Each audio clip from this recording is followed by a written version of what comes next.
અરે આજે તો અમે આવી ગયા છીએ બર્થડે પાર્ટીમાં, કારણ કે મારા નણંદના ભાણિયાનો બર્થડે હતો તો અમે બધા આવી ગયા છીએ બર્થડે પાર્ટીમાં.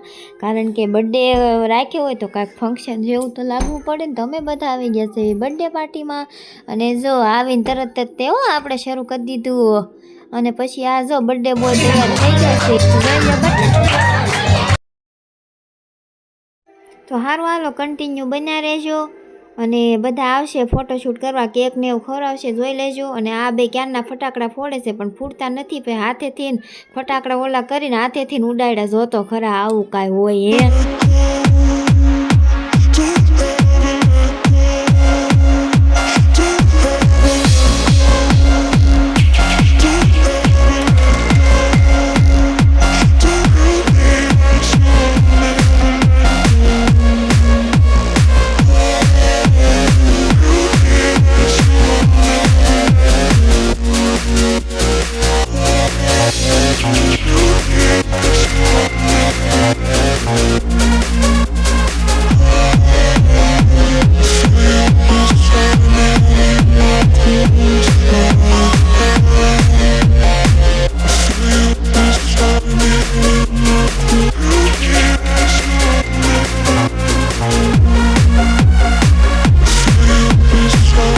આપણી બર્થડે પાર્ટી પૂરી થઈ ગઈ છે, એટલે આપણે જો બધા રાસ ગરબા લેવા માંડ્યા છે. આપણે તો આવું બધું હાઈલા જ રાખે. તમને અમારો બર્થડે કેવો લાગ્યો? સારો લાગ્યો હોય તો વિડીયોને લાઈક કરતા જજો ને